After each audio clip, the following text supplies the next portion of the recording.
Halo semuanya, kembali lagi bersama saya Arya Edi Wijaya di Obsesi, obrolan seputar literasi. Bersama bintang tamu yang sangat spesial pada hari ini yaitu Ibu Fitarini. Halo Ibu. Halo, senang bersama kalian. Ibu gimana Bu kabarnya Ibu? Alhamdulillah sehat.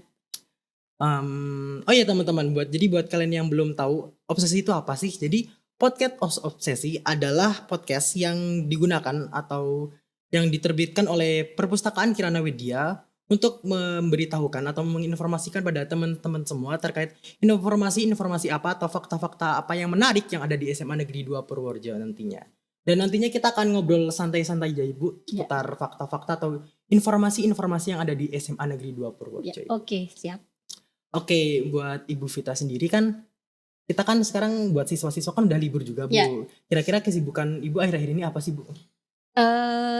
Saya seorang wanita, seorang istri, seorang ibu rumah tangga, dan sekaligus seorang pekerja. Sehingga saya harus bisa membagi waktu saya dalam 24 jam untuk menjalankan seluruh profesi saya, baik profesi saya sebagai istri, profesi saya sebagai ibu, profesi saya sebagai seorang pemimpin di SMA Negeri 2 Purworejo.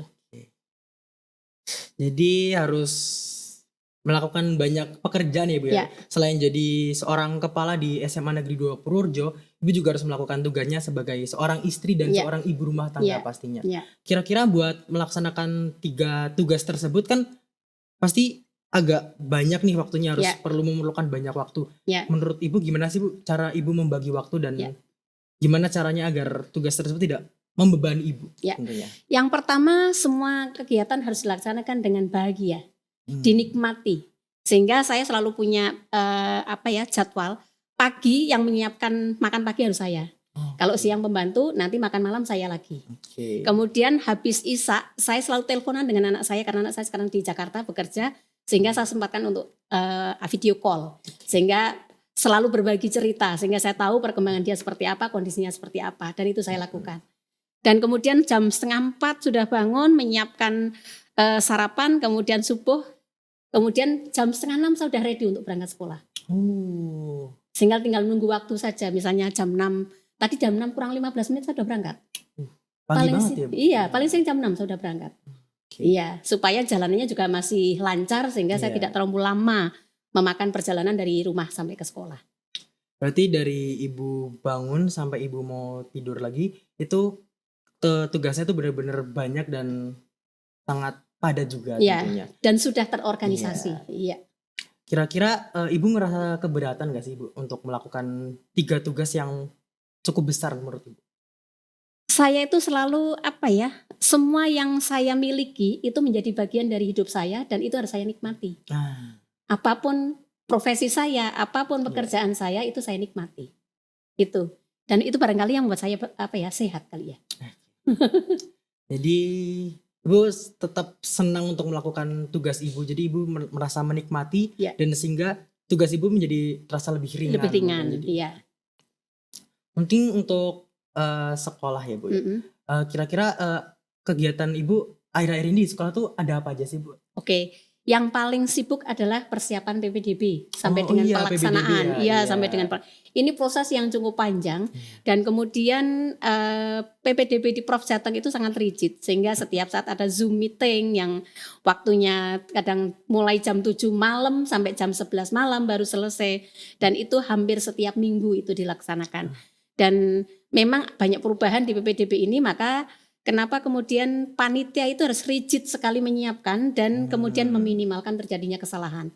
Karena komplain masyarakat itu menjadi tanggung jawab kita. Itu yang membuat kepanitiaan di sekolah ini yang paling berat menurut saya panitia PPDB. Karena bersentuhan langsung dengan masyarakat dan dikawal langsung oleh atasan. Itu. Kan juga kemarin berarti kan Ibu udah melihat calon-calon peserta didik yang ada di SMA Negeri 2 Purworejo nih. Menurut Ibu impression sama calon-calon peserta didik yang masuk ke SMA Negeri 2 Purworejo itu apa sih Bu kira-kira? Ya kalau dilihat dari fisik yang jelas mereka masih bisa tersenyum, artinya mereka bahagia. Dan kemudian tadi saya pastikan ketika daftar ulang, yakin nih pilihannya di SMA 2. Gak nyesel, karena SMA 2 itu ketat, disiplin, jangan-jangan nanti gak bisa menyesuaikan diri. pikirkan benar-benar bahwa ini adalah pilihan terbaikmu. Mantap Bu, di sini oke. Kalau mantap lanjutkan daftar ulang. Tadi saya sudah pesan seperti itu. Berarti kesan yang baik ya buat Ya, calon-calon peserta ya. didiknya gitu ya. Oke Bu, nanti mungkin saya akan memberikan pertanyaan-pertanyaan yang santai-santai aja. Kita akan ngobrol-ngobrol seputar SMA Negeri 2 Purworejo Ya. tentang informasi-informasi atau fakta-fakta apa Ya. aja sih yang ada di SMA Ya. Negeri 2 Purworejo ini. Jadi untuk pertanyaan yang pertama nih Bu, bisa nggak sih Ibu menjelaskan secara detail kebijakan utama apa aja sih yang telah ditetapkan di SMA Negeri 2 Purworejo untuk meningkatkan kualitas prestasi Ya. siswa dari segi akademik maupun non akademik sih Ya. Bu? Berawal dari diri sendiri. Saya tuh orangnya selalu ingin tahu. Jadi selalu mau belajar. Karena dengan belajar itu seseorang akan bertambah. Oke, Tambah iya. pinter, tambah melek, tambah Iya, benar. kompetensinya. Itu yang jelas. Kemudian saya selalu motivasi teman-teman saya mulai dari guru karyawan. Itu wajib hukumnya belajar. Oke. Seperti misalnya teman-teman guru yang udah wajib mengikuti program guru penggerak. Oh, iya. Supaya mereka termotivasi untuk selalu belajar dan menambah kompetensinya. Demikian juga teman-teman karyawan, ayo ada peluang apa yang bisa kamu masuk di sana dan mengasah kompetensi. Yang kedua adalah kalau gurunya sudah, pastinya siswa. Iya. Siswa, ayo ikuti apa yang kamu inginkan sesuai dengan kompetensi masing-masing. Karena kesempatan lomba atau apapun yang terbuka lebar itu sekarang nggak lagi lewat pengumuman by konvensional, bisa Iya. lihat di internet peluang apa yang bisa kalian coba dan kemudian kalian merasa diri menantang diri untuk lebih mampu membuka diri untuk mengasah kompetensi dengan cara tadi mengikuti tantangan tadi supaya jauh lebih baik. Kalau tanpa itu saya yakin orang nggak ada motivasi untuk belajar yang hal-hal yang baru, nggak punya motivasi untuk mengasah kompetensi-kompetensi yang sudah ada, menguatkan untuk itu. Sehingga kenapa kemudian berikutnya saya membuat tim prestasi sekolah. Ketuanya adalah Bu Ambar. Kemudian membuat tim OSN, ketuanya Bu Rafida. Jadi akademik non akademik itu sudah ada. Iya. Bu Ambar yang non akademik, Bu Rafida yang akademik. Kemudian ada tim MGMP sekolah kan gitu. Kemudian ada tim pengembang kurikulum, tim pengembang sekolah supaya semuanya bersinergi untuk memikirkan sekolah ini ke depan harus seperti apa. Gitu. Sehingga alhamdulillah progres SMA 2 itu ya nggak kalah lah dengan SMA-SMA favorit yang ada di Purworejo. Bahkan untuk capaian lomba akademis kita sudah melampaui SMA 1. Dan tahun ini 2024 SMA 2 itu adalah SMA negeri terbaik di dalam mensuplai OSN tingkat nasional. Ya, Purworejo nggak ada. Kota Magelang hanya 1 SMA 1. Tuh. Yang lainnya nggak ada, nggak menyumbang ke sana. Yang menyumbang ya SMA 2 itu 2. TN itu 10. Tahun kemarin TN 23, sekarang turun menjadi 10. Artinya apa? Bahwa saya yakin ketika ada ruang dan fasilitas yang baik, perhatian yang baik, anak-anak tuh mampu. Tanpa digarap, ya mereka nggak akan bisa apa-apa. Itu. Dan kendala-kendala yang saya hadapi ketika sekolah ini memiliki banyak keterbatasan, terutama dalam hal pendanaan karena tidak ada PSM dan murni adalah uang negara, ya kita harus pintar-pintar bagaimana menjalin jejaring atau komunikasi dengan orang tua siswa supaya orang tua juga paham bahwa untuk maju itu butuh pendanaan dan butuh kesadaran diri bagaimana untuk menguatkan anak-anak, baik bisa melalui sanggar yang ada di lingkungan maupun lewat lembaga-lembaga yang lain yang bisa disupport oleh orang tua siswa. Itu. Jadi komunikasi gitu ya. Iya, kuncinya pada komunikasi. Ketika paham kita bisa berkolaborasi. Benar gitu. banget. Iya. Terus menurut Ibu nih, kira-kira dalam kebijakan akademik sendiri kan tadi ada OSN juga nih, tim OSN dalam melaksanakan kebijakan tersebut. Kira-kira gimana sih cara SMA 2 ini memastikan bahwa kebijakan yang telah ditetapkan ini relevan atau sesuai dengan perkembangan zaman serta kebutuhan peserta didik yang ada di SMA Negeri 2 Purworejo ini gitu. Kira-kira. Jadi awal menyiapkan anak-anak sebenarnya keperluan ini tidak hanya USN. Kalau anak-anak paham dan orang tua paham. Kenapa di kelas 10 itu wajib tes TPA, tes potensi akademik. Dan tes potensi akademik itu sesuai dengan permintaan kepala sekolah karena yang tahu kebutuhan itu kan kepala sekolah. Sehingga tiap sekolah berbeda apa yang mau diungkap dari tes TPA tadi. Kalau saya tes TPA itu mengungkap adalah satu daya juang anak. Itu ada instrumen yang akan mengungkap itu. Kemudian yang kedua adalah daya stres. Oh, Daya stres. Kemudian yang tiga IQ jelas. Kemudian yang ketiga adalah kemampuan membangun jejaring, berkomunikasi. Kemudian yang berikutnya adalah kecenderungan mapel yang diinginkan.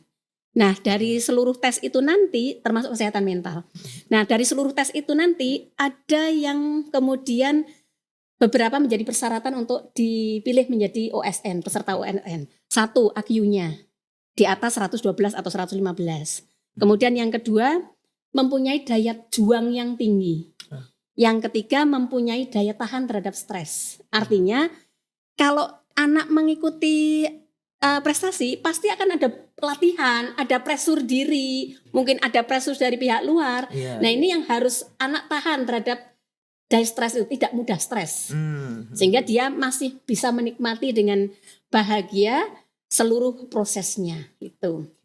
Dan yang kedua, mungkin yang tidak banyak dilakukan oleh sekolah lain, ketika sudah terpilih ini, utamanya yang OSN, karena saya juga terlibat di dalamnya langsung, jadi anak-anak yang sudah terpilih 45 itu di camp. Jadi dia tidak terlibat dalam pembelajaran formal dari umumnya teman-temannya, dia di camp, belajar di lab IT atau mungkin di perpus selama beberapa saat, bahkan 1 bulan untuk sampai pada jadwal OSN. Jadi fokus buat persiapan OSN. Dan kemudian nanti setelah terpilih menjadi tingkat provinsi sama. Ini juga di camp lagi, setelah mendapat pelatihan camp lagi 1 bulan sampai dengan jadwal. Itu nasional juga sama. Artinya saya juga harus memahamkan ke teman-teman guru bahwa anak-anak OSN itu berbeda dengan anak-anak yang reguler. Kalau reguler datang mengikuti pelajaran, anak OSN itu tidak, mereka juga belajar. Bukan mereka leha-leha, tidak mengikuti pelajaran di kelas, tapi mereka sedang memperjuangkan apa yang ingin dia raih. Sehingga Bapak Ibu guru sudah bisa mengkonversi nilai. Misalnya nih, nilai katakanlah menari, kan yang OSN nggak menari, ya kan? Hanya pelatihan soal-soal OSN. Ya gimana Bu Yuli memberikan konversi nilai nari, itu. Sehingga alhamdulillah teman-teman guru sudah memahami ini, sehingga anak-anak OSN tidak merasa terpresur lebih jauh terkait dengan kegiatan pembelajaran reguler. Dan ini yang tidak dilakukan di banyak sekolah. Itu. Berarti untuk masalah nilai dan sebagainya itu tetap nilai yang mengikuti kitanya. Iya gitu, betul. Bu. Maka saya punya patokan, anak juara US nasional nilai 90. Itu. Karena nggak mungkin anak pinter kok kemudian, mohon maaf nih, pelajaran katakanlah misalnya PKWU nilainya 70 kan nggak mungkin. Kalau dia ikut pasti dia juga sama, bisa melampaui temannya kan gitu. Itu yang harus menjadi pemahaman kita semuanya dan kesadaran kita semua bahwa semua anak berproses sesuai dengan potensinya masing-masing dan semua anak patut dihargai. Itu kalau saya prinsipnya seperti itu. Benar. Iya. Terus menurut Ibu nih, untuk mengenai program unggulan yang telah ada dan yang mungkin akan ada di SMA Negeri 2 Purworejo, kira-kira untuk meningkatkan kemampuan akademik maupun non akademik itu gimana sih Bu kira-kira? Oke. Kalau untuk yang akademik dulu ya, untuk kelas 12. Kelas 12 itu ketika di semester mulai bulan Maret kalau nggak salah ya. Semester itu sudah mulai pada pembelajaran berbasis persiapan UTBK. Persiapan UTBK. Sehingga ujian sekolah harus diselesaikan di bulan Januari, maksimal di awal Februari. Selebihnya adalah latihan sebentar untuk soal ujian sekolah, persiapan ujian sekolah, kemudian sudah UTBK. Itu salah satu upaya untuk meningkatkan kemampuan akademis para siswa supaya mereka dapat bersaing dengan siswa lain di sekolah-sekolah lain ya. Oke Bu, untuk mengenai program unggulan nih yang telah ditetapkan maupun yang akan ditetapkan ke depannya untuk terkait prestasi di non akademik tuh kira-kira sekolah tuh mau bagaimana sih Bu? Oke. Saya merasa masih kurang di pengelolaan non akademik karena sekolah memang belum punya pelatih yang yang berkualitas menurut saya. Jadi misalnya nih kalau akademik non akademik masuk repotnya mereka harus terakhir memang dari sanggar. Dari sanggar. Jadi contoh misalnya saya lihat dari sekolah lain ya, misalnya yang sampai juara vokal solo sampai dengan nasional itu mereka memang sudah medali dari SMP-nya dan itu saya lihat masih anak-anak sanggar. Dan nggak mungkin pelatihan non akademik itu hanya digarap di sekolah dalam waktu yang terbatas gitu. Sehingga ini juga butuh kesadaran bersama antara anak-anak yang memang punya potensi dan orang tuanya untuk bisa memanfaatkan lembaga atau pusat-pusat belajar yang ada di lingkungan masyarakat. Jadi emang harus dari kecil dulu, Iya, harus betul. berpengalaman Iya, dulu baru iya. bisa melangkah Iya. untuk selanjutnya. Kalau gitu. menurut saya itu kenapa ya kadang-kadang orang tua itu ketika TK dia tahu nih, oh anakku suka gambar nih, nah dileskanlah gambar.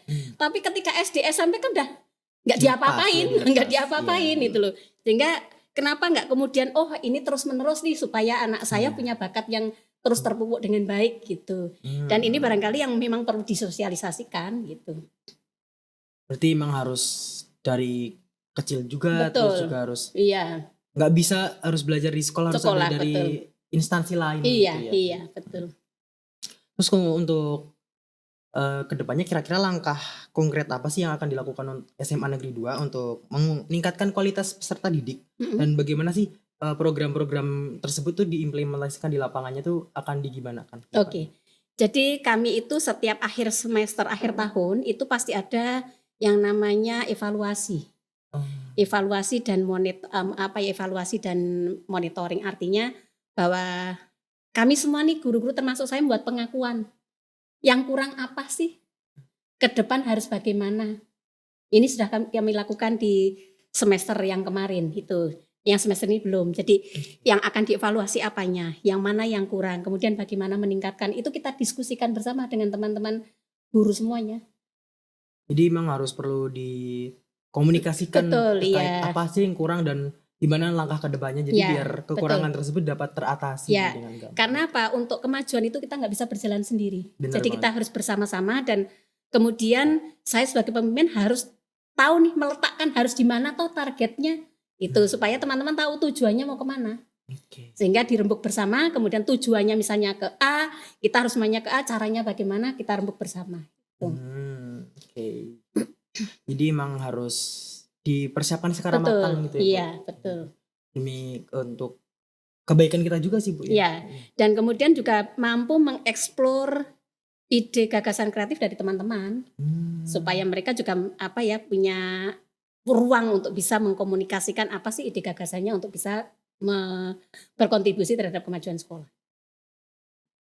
Menurut Ibu kira-kira untuk sekarang kan kurikulumnya masuk berbasis kurikulum merdeka ya, Bu. Kira-kira apa sih, Bu, bedanya selama Ibu ngajar di yang kurikulum 13 sama yang sekarang itu, kira-kira apa sih perbedaannya? Dan perbedaannya cukup banyak ya. Sebetulnya itu saya mengalami perubahan kurikulum itu dari 80, 84, 94, kemudian perubahan, kemudian 13, kemudian sekarang ini.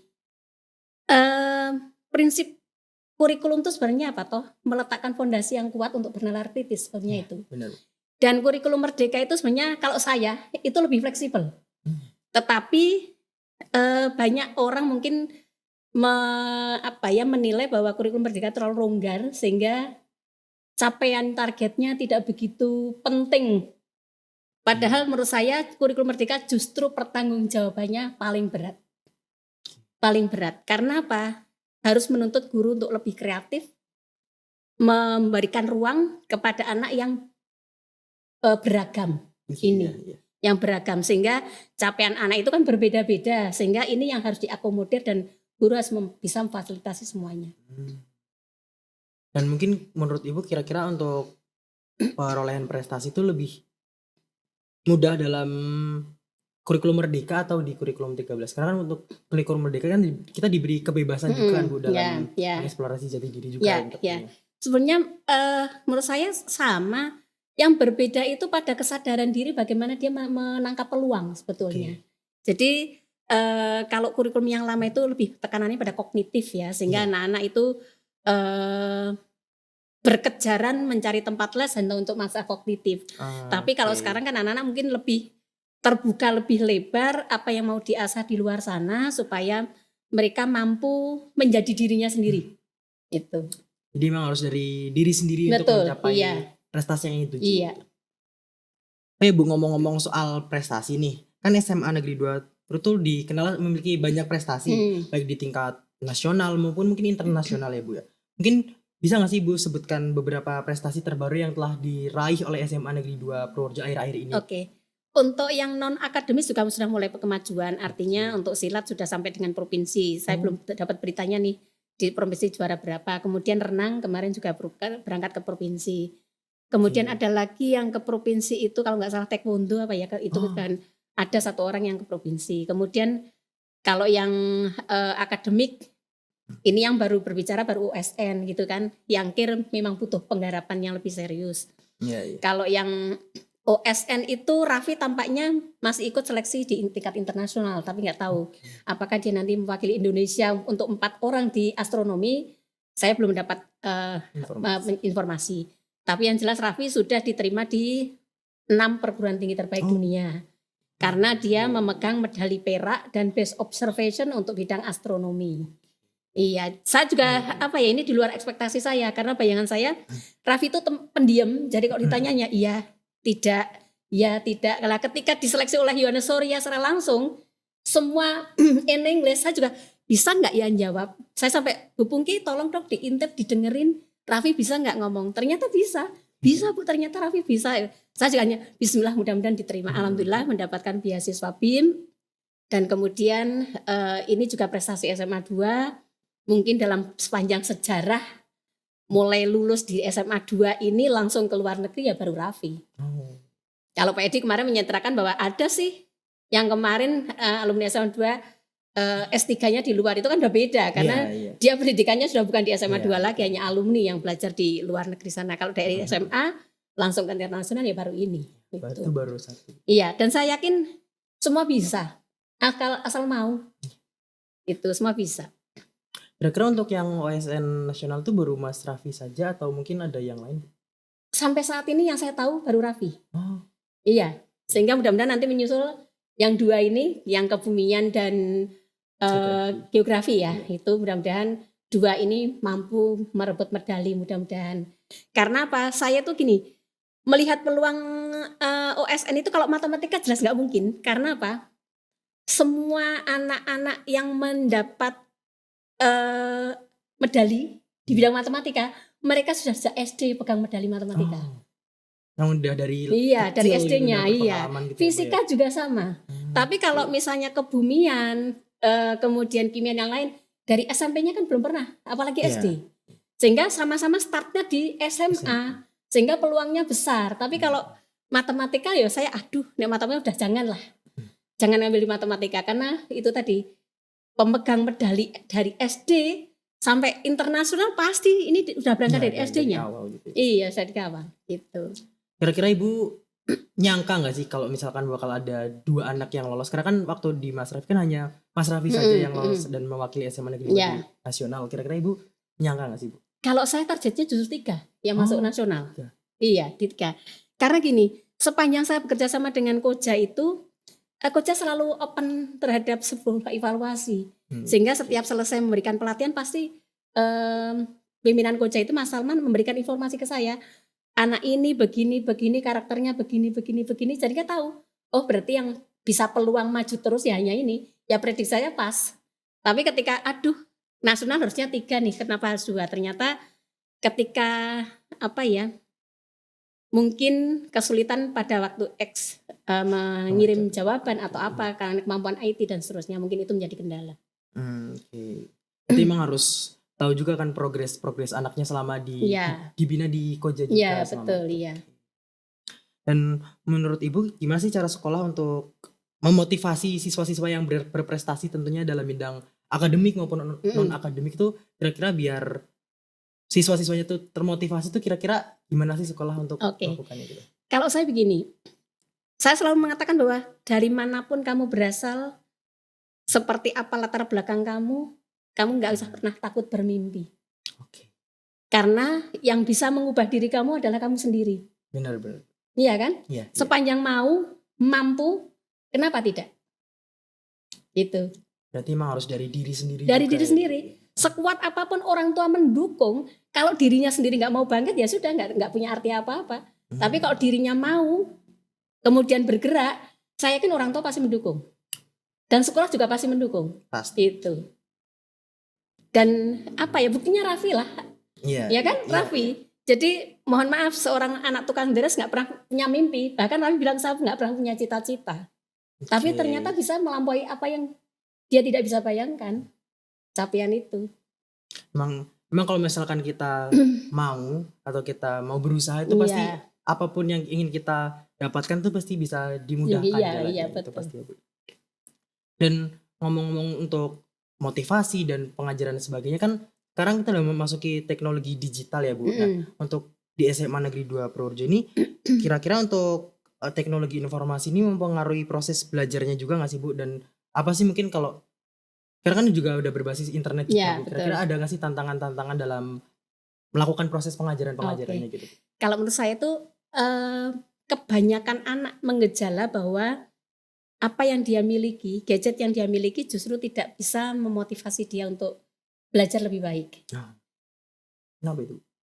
Faktanya banyak anak bermasalah di sini ketika tanya, kenapa nggak sekolah? Kemudian alasannya orang tuanya menulis sakit. Ternyata orang tua jawab paparan bahwa anaknya kalau jam 12 malam masih tiduran main handphone. Berangkat tidur baru mau subuh. Ketika bangun harus sekolah mereka pusing. Nah ketika pusing ya orang tuanya membuatlah surat keterangan sakit. Nah ini berarti kan anak tidak mampu memanage diri bagaimana gadget itu mampu membangun dirinya. Maka saya selalu bilang, pernah saya memberikan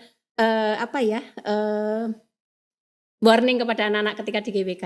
Kalau handphonemu menghasilkan uang silahkan. Gunakan handphonemu sepanjang 24 jam. Tapi kalau tidak, manajemen waktunya yang beres. Itu. Karena sebetulnya dengan handphone kita bisa belajar apa saja sebetulnya. Jadi malah seperti pedang bermata dua gitu Iya, ya Bu. betul. Kalau misalkan kita memanajemen dan menggunakan secara baik, itu akan memberikan dampak yang baik juga gitu. Yang kedua, budaya dari rumah. Karena peletakan budaya itu jelas pada di rumah. Mulai dari budaya disiplin, positif, kemudian budaya untuk saling memahami kebutuhan, kemudian saling berkolaborasi, saling mengingatkan, itu berangkat dari rumah. Ketika orang tua dan anak sepakat, yuk kita pakai handphonenya kapan, kemudian untuk apa, itu sudah digagas bersama, ditetapkan bersama, ya saya yakin akan tumbuh kesadaran bersama gitu. Tapi kembali orang tua adalah contoh. Ketika orang tuanya kapan saja pegangannya handphone, ya anak berbawa ibunya aja, bapaknya pakai handphone, kenapanya tidak kan gitu. Kalau saya dulu ketika anak saya kecil tuh, begitu pulang sekolah, handphone taruh di lemari kaca. Kalau hanya WA, itu kan nggak begitu penting, nggak buru-buru dibantelas nggak apa-apa. Tapi kalau telepon kan terdengar punya siapa yang nyala, nah itu sudah diangkat gitu. Itu bagian dari untuk mendisiplinkan diri. Beda kalau udah dewasa kan udah tahu nih kebutuhannya apa. Kalau masih anak-anak ya memang harus ketat kita mengatur aturan itu. Jadi kalau misalkan dengan kita diajarkan secara ketat juga, itu kan pasti akan membawa kebiasaan yang baik juga di masa depannya. Jadi lebih baik untuk kedepannya juga Bu. Membangun kesadaran gitu, kesadaran. Oh ini memang penting, ini tidak kan gitu. Kira-kira untuk hal seperti itu termasuk tantangan dalam SMA Negeri 2 Purworejo juga gak sih Bu? Wah banyak, ya itu antara lain. Sehingga kenapa mohon maaf, ketika saya tes TPR itu, saya sertai dengan tes kesehatan mental, mohon maaf, hanya sepertiga yang sehat mentalnya. Per kelas, paling banyak. Bahkan ada kelas yang hanya 5 orang sehat mentalnya, lainnya tidak. Karena apa? Ya gadget itu. Dan saya yakin tidak hanya di SMA 2, sekolah manapun ketika dites kesehatan mental ya akan seperti ini sama. Dan ini tantangan buat kita bersama. Dan mungkin menurut Ibu gimana sih cara untuk menghadapi tantangan tersebut? Mungkin gimana dari cara meminimalisirnya lah mungkin. Memang harus bersama-sama ya antara orang tua, guru, masyarakat, itu harus berkolaborasi bersama. Karena ini adalah rumah tinggal anak. Di rumah, di tengah masyarakat, di sekolah. Sehingga tiga-tiganya itu harus secara bersama-sama bersinergi untuk bisa membangun sebuah budaya positif. Budaya positif. Misalnya kayak yang saya tahu kalau di Jogja itu ada jam belajar. Jadi jam belajar, jam 7 sampai jam 9 itu jam belajar. Sehingga gak ada anak yang nongkrong bermain gadget, gak ada. Itu jam belajar. Itu sehingga mungkin di tingkat, kalau di Purworejo kok saya belum lihat itu. Ada ketentuan-ketentuan itu di tengah masyarakat. Sehingga barangkali juga bagian dari membangun budaya positif. memang harus perlu pembiasaan juga Betul, ya Bu iya, untuk iya, mendapatkan suatu tujuan yang ingin dicapai iya, juga. Dan untuk kedepannya kan SMA Negeri 2 kan persaingannya semakin ketat nih Bu. betul, betul. Kira-kira untuk memastikan bahwa SMA Negeri 2 Purworejo ini tetap berada di jajaran SMA favorit di Purworejo Oke, itu kira-kira apa sih Bu yang akan dilakukan ke ya. depannya? Kalau saya lebih pada kenapa kemudian kemarin saya menggagas MPLS berbeda dengan MPLS biasanya. Iya. Tujuan MPLS dan mungkin ini besok juga akan sama, modelnya seperti itu. Kegiatan MPLS itu menurut saya adalah tonggak penting untuk meletakkan dasar bahwa bagaimana membangun kesadaran siswa. Ketika siswa sudah sadar diri, nggak usah dipaksa dong, patuhi tata tertib, kamu harus belajar, kamu harus ini, kan gitu. Jadi kata kuncinya adalah bagaimana membangun kesadaran diri. Ketika itu sudah, wah gurunya nyaman, kepala sekolahnya nyaman, nggak perlu menegur-negur, nggak perlu marah-marah, semua sudah jalan, ayo kita lari bareng, ayo kita capek ini bareng-bareng, kan komunikasinya hanya tinggal itu. Tidak ada hal-hal yang kemudian komunikasi yang dalam tanda petik menimbulkan energi-energi negatif. Memang kalau misalkan kita sudah sadar dari awal itu kita secara tidak langsung untuk peraturan-peraturan atau hal-hal baik kita juga lebih mudah terbawanya, kita juga Betul. lebih Ada budaya malu. Iya. Aduh malu nih kalau saya kok seperti ini, malu nih bukan saya kalau saya Iya, seperti kita ini. juga Nah bisa itu. lebih manage mana yang Iya benar betul, mana yang enggak ya juga Bu, betul gitu ya. kan. Terus untuk dalam hal kebijakan dan program kerja lagi Bu untuk meningkatkan itu juga, kira-kira kebijakan apa sih yang diterapkan di SMA Negeri 2 untuk membentuk siswa yang tidak hanya cerdas secara akademik maupun cerdas juga secara mungkin dari segi mental, karakter yang baik juga kira-kira Bu? Ya. Nah kemudian kenapa sekolah menggagas sekolah menuju ke ramah anak? Iya. Ini adalah bagian dari membangun budaya. Oh. Membangun budaya, bagaimana kita saling mengasihi, bagaimana kita saling berbagi, bagaimana kita saling bergandengan tangan untuk saling Benar, menguatkan. benar. Karena karakter satu orang dengan yang lain berbeda. Iya. Latar belakang satu dengan yang lain berbeda. Bagaimana kita saling menghargai. Sehingga kalau kita kenal seorang, jangan siapa dia, mengapa dia. Sehingga kita mengenal seorang itu lengkap dengan latar belakangnya. Itu. Berarti emang harus dijunjung juga gitu ya Bu? Iya, betul. Terus untuk SMA Negeri 2 ini kira-kira ada nggak sih Bu bekerja sama dengan eksternal gitu Bu? Mungkin kayak perguruan tinggi, industri, atau pemerintah gitu, kira-kira ada kerjasamanya nggak sih Bu? Banyak, Untuk meningkatkan kualitas banyak. pendidikan? Seperti Portal ini sudah menjalin kerjasama banyak. Artinya kemudian sekolah juga sudah bekerjasama seperti lembaga rumah sinergi, rumah psikolog sinergi itu kita Iya, kerjasama. iya.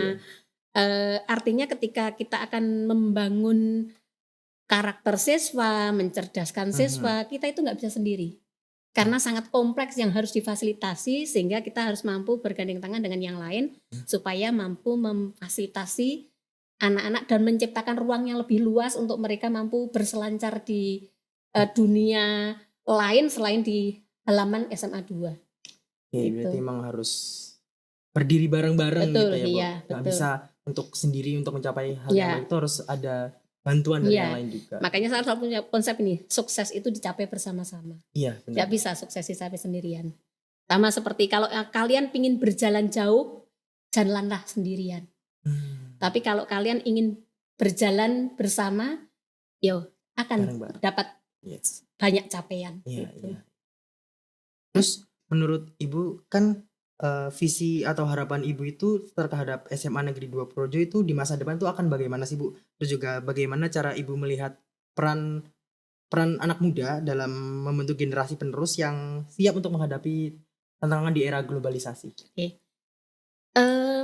Kalau saya lebih pada bagaimana anak-anak mulai melek terhadap segala informasi perkembangan di luar sana dengan menggunakan gadgetnya. Jadi gadget ini punya arti yang luar biasa sehingga apa sih yang kemudian harus mereka siapkan untuk bisa menembus ke jalan manapun yang dia inginkan.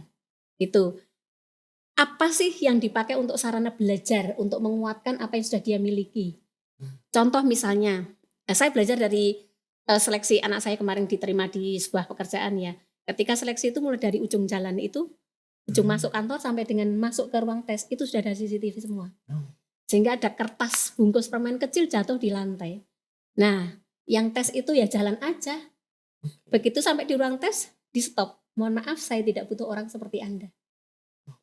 Hanya karena nggak peduli dengan bungkus Iya. permen yang tadi ada di lantai. Itu. Memang. Artinya apa? Bahwa ke depan tuh yang dibutuhkan adalah orang yang berkarakter. Bukan orang pinter. Orang pinter tuh gampang dan banyak. Tapi orang karakter itu yang sulit sekarang ini. Jadi memang kita yang perlu dicari itu yang orang yang berkarakter, Orang yang orang berkarakter. memiliki value Iya, yang bagus gitu ya. betul, iya. Dan kira-kira untuk SMA Negeri 2 Purworejo ini anak-anaknya tuh karakternya tuh udah seperti apa sih Bu, kalau boleh tahu? Kalau saya yang namanya karakter seseorang itu kan berkembang. Iya. Dan ketika kita tahu apa ya, diri kita itu mau dijual macam apa sih? Mau diletakkan etalase yang seperti apa sih? Iya. Nah, ketika sadar itu, maka otomatis harapan saya anak ini ya sadar bagaimana dia akan membangun dirinya. Tapi kalau dia udah nggak, bodo amat, aku nggak punya cita-cita, bodo amat saya berjalan nggak tahu arahnya kemana, ya sudah, dia nggak mampu membangun dirinya, nggak tahu mau ditaruh di etalase mana, dirinya nggak ngerti. Bahkan mungkin di tempat sampah pun dia nggak ngerti, gitu loh. Iya. Nah ini yang harus kita saling menguatkan. Ayo sadar diri, bagaimana kamu membangun dirimu supaya punya nilai jual. Itu. Memang value itu sangat penting ya Bu ya. Number one bagi saya. Iya. Terus terakhir nih Bu, kira-kira ada nggak sih pesan-pesan dari Bu Vita untuk siswa-siswa yang ada di SMA Negeri 2 Purworejo ini sih? Oke. Bagi anak-anakku semuanya, sekali lagi kalian jangan pernah takut bermimpi untuk mengejar apa yang kalian betul-betul impikan. Dan selalu semangat 45 untuk selalu berproses untuk mengejar mimpi-mimpi kalian. Kami semuanya orang tua di rumah, orang tua di sekolah, dan teman-temanmu di tengah masyarakat akan selalu mendukungmu untuk meraih mimpi-mimpimu. Kemudian yang berikutnya, ada hal yang paling penting, percayalah bahwa kamu bisa. Itu. Terima kasih. Oke, terima kasih Bu Vita. Terima kasih, Ari, luar biasa. Sukses selalu. Amin. Oke teman-teman, terima kasih telah menyaksikan podcast pada episode pertama kali ini. Jangan lupa untuk mengikuti keseruan kita karena akan banyak tamu-tamu bintang tamu spesial lainnya seperti Bu Vita ini yang akan menghadiri dan mengikuti keseruan rangkaian acara pada segmen ini. Terima kasih semuanya, selamat berjumpa lagi. Bye-bye.